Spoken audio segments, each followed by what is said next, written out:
오늘도 안녕하시지요. 경찰이 갑자기 집에 들이닥쳐 집을 뒤지기 시작했다. 공포스럽고 진짜 놀라는 순간이죠. 오늘은 압수수색 대응 방법에 대해서 설명을 드리도록 하겠습니다. 사건을 먼저 보겠습니다. A가 아침에 출근을 하려고 하고 있는데 경찰이 집으로 들이닥쳐 압수수색 영장이라고 하면서 종이를 내밀었다. 종이에는 피의자 A 범죄 사실 회사 또는 횡령 등으로 적혀 있었다. 경찰은 집을 뒤져 집에 숨겨둔 회사 장부와 함께 필로폰을 가져갔다. 필로폰 마약이거든요. 필로폰은 A의 필로폰 소유주의 증거로 사용될 수 있는가? 압수영장의 범죄 사실은 회사 또는 횡령인데 필로폰이 회사 또는 횡령하고 무슨 관계가 있습니까? 전혀 관계가 없죠. 그죠? 그러면 압수영장의 범죄 사실과 전혀 관계없는 물건을 압수했을 때 그 물건이 증거 능력이 있는가가 문제가 되겠습니다. 두 번째 사건을 보겠습니다. 검사가 도지사 A의 사무실에 들이닥쳐 A에게 압수수색 영장을 내밀었다. 압수수색 영장에는 피의자 A 범죄 사실 뇌물수수. 자, 압수할 물건이 A의 사무실에 보관 중인 물건으로 기재되어 있습니다. 마침 A의 비서 B가 A 수첩을 들고 A 사무실에 잠깐 들르자 검사가 B에게 수첩을 달라고 하여 수첩을 가져갔다. A 사무실에 잠깐 들른 B로부터 압수한 A 수첩을 뇌물수수죄의 증거로 사용할 수 있는가? 자, 압수영장의 압수할 물건에는 A 사무실에 보관 중인 물건만 압수를 할 수 있다고 기재되어 있습니다. 그런데 검사가 가져간 수첩은 비서 B가 압수 당시에 우연히 A의 사무실에 들렀을 때 가지고 있던 거거든요. 그럼 그 수첩이 A 사무실에 보관 중인 물건으로 볼 수 있는가가 문제가 되겠습니다. 볼 수 없다면 이 증거 능력이 문제가 되겠죠. 세 번째 사건을 보겠습니다. 검사는 게임기 프로그램을 만드는 회사의 대표이사인 A가 회사 돈을 횡령하였던 혐의점을 잡고 법원으로부터 계좌 압수수색 영장을 받아 B은행에 있는 A 계좌를 압수수색하게 되었다. 검사는 B은행에 계좌 압수수색 영장을 팩스로 보내주고 A 계좌 내역을 받아보았다. B은행으로부터 받은 A 계좌 내역은 증거 능력이 있는가? 자, 이 사건에서는 원본이 아닌 팩스 번호로 보낸 계좌 압수수색 영장으로 받은 A 계좌 내역이 증거 능력이 있는가가 쟁점이 되겠습니다.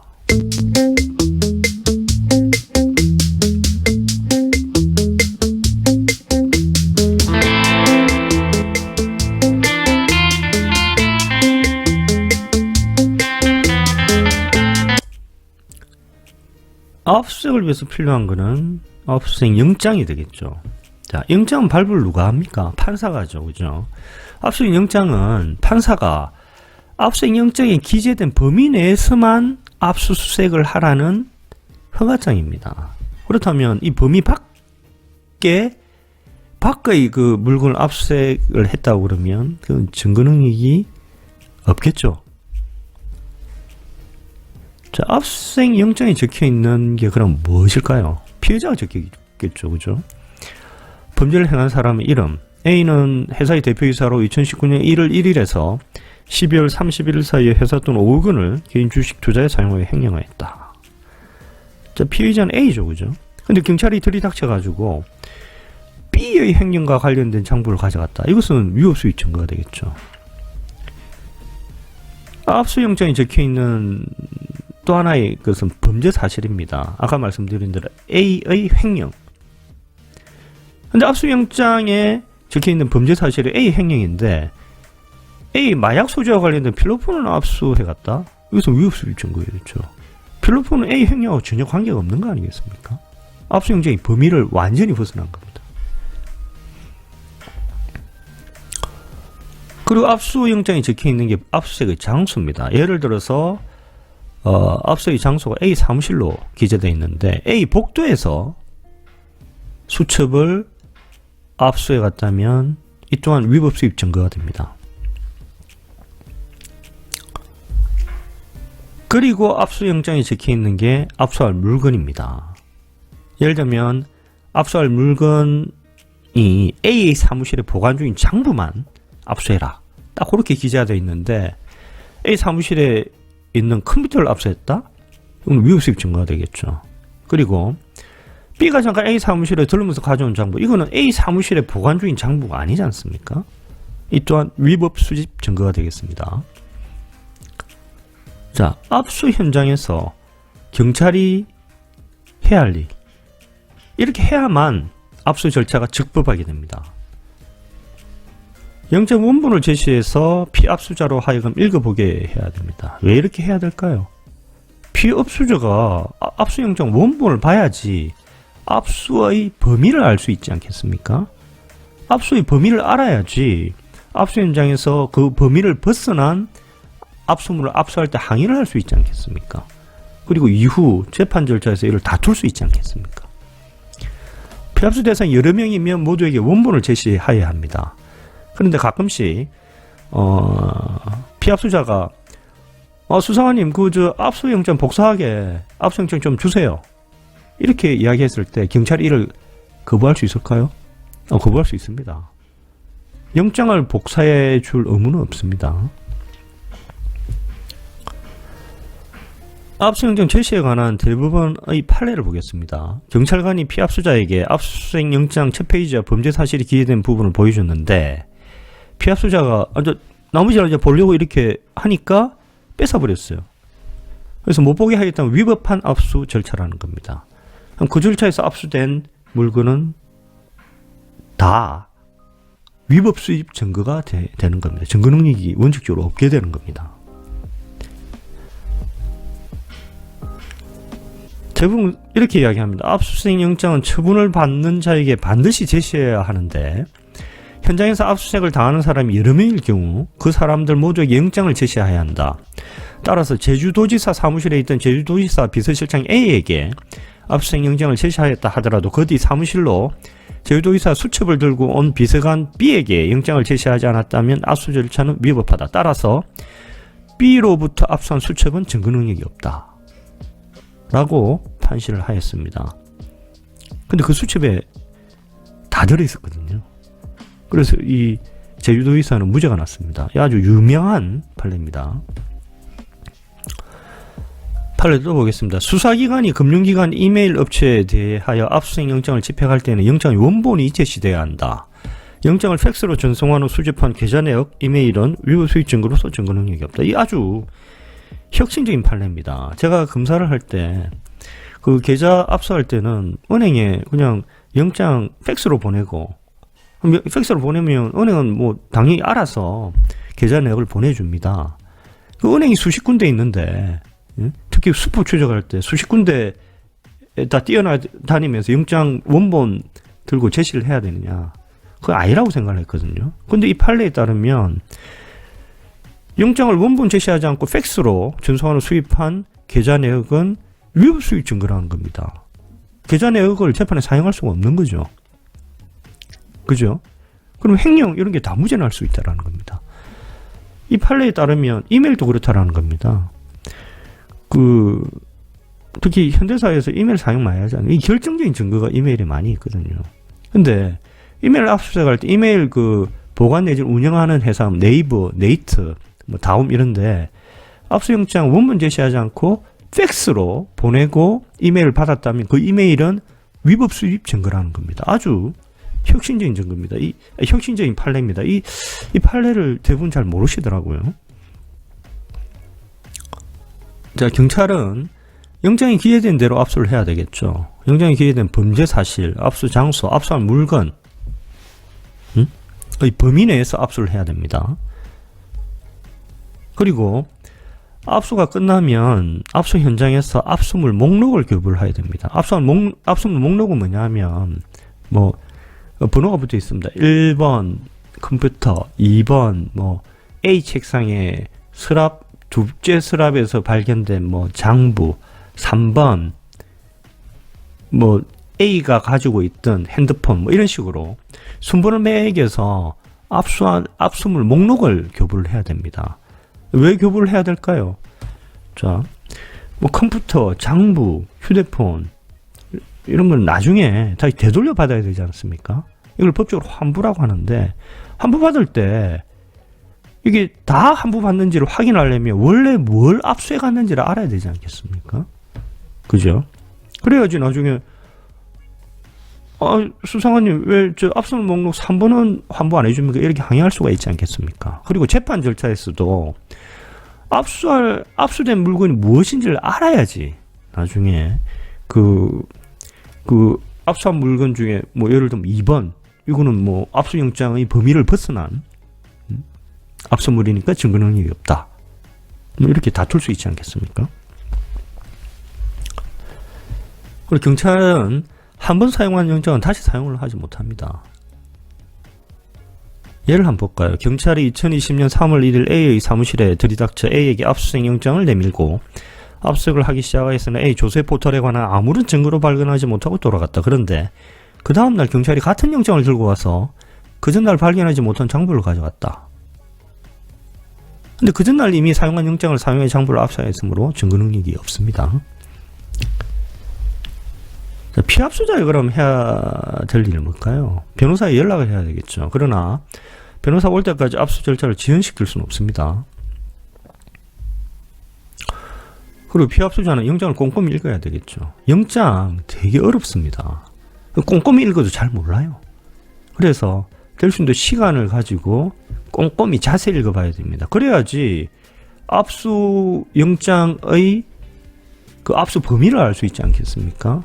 압수 범위를 알아야지 현장에서 그 압수영장의 범위를 벗어난 그 물건의 압수를 제지 또는 항의를 할 수 있지 않겠습니까? 그래서 경찰이 보통 경찰 그냥 대충 보라고 그러거든요. 아니면 보고 보여주고 그냥 가져가 버립니다. 그렇다 하더라도 경찰이 대충 보라고 하더라도 끝까지 꼼꼼히 읽어보셔야 됩니다. 근데 압수를 방해하면 안 됩니다. 폭행, 협박으로 방해하면 공무집행 방해죄가 성립할 수 있습니다. 영장의 범위를 벗어나는 압수물에 대해서는 항의를 해야 되겠죠. 압수물을 그런 압수물을 압수하도록 놔두면 안 됩니다. 그죠? 항의를 해야 되는데 왜 항의를 해야 되느냐? 첫 번째는 압수 현장에는 피압수자들 또 여러 명이 있고 참관이 또 여러 명이 있을 수 있고 경찰들도 여러 명이 있거든요. 항의를 하면 그 참관인이나 뭐 다른 피압수자들이 그걸 보지 않습니까? 그럼 나중에 법정에 뭐 참관인 출석해가지고 사실 피압수자 A가 항의를 했습니다. 이렇게 증언을 할 수 있지 않습니까? 그리고 보통 압수 절차의 위법성을 다툴 때는 그 압수를 실행한 그 경찰이나 수사관이 증인으로 출석하게 되어 있습니다. 근데 이 경찰관 수사관이 위증을 할 수는 없지 않습니까? 그럼 경찰관이 법정에서 뭐라고 하냐면 사실 피압수자 A가 뭐 어떻게 항의한 것은 사실입니다. 이렇게 이야기를 하겠죠. 그러면 증거가 확보가 되는 것입니다. 두 번째, 영장의 범위를 벗어난 압수물을 압수하지 못하도록 제지할 수가 있습니다. 그게 다른 데 사용될 수 있지 않습니까? 그죠? 제지를 해야 됩니다. 그죠? 그렇다 하더라도 공무집행방해죄가 성립하지 않습니다. 공무집행방해죄가 성립하려면 적법한 공무집행을 할 때 방해를 해야 되는 거거든요. 그런데 영장의 범위를 벗어난 압수물을 압수하는 행위는 적법한 공무집행이라고 할 수 없습니다. 따라서 적법한 공무집행을 전제로 한 공무집행방해죄가 성립하지 않습니다. 그리고 압수물과 압수 목록을 꼼꼼히 비교를 해야 되겠죠. 압수 목록이 없으면 기재해 줄 것을 요구를 해야 됩니다. 그래야지 나중에 환부받을 때 환불물과 압수물을 대조할 수 있고, 두 번째는 이후 법정에서 압수 절차의 위법성을 다툴 수 있는 것이죠. 압수 절차에 위배한 압수물은 위법수의 증거로 증거 능력이 없습니다. 예를 들어서 살인 사건에서 살인에 사용된 칼을 한번 생각해 봅시다. 칼에는 피의자의 지문 그리고 피해자의 혈흔이 묻어 있겠죠.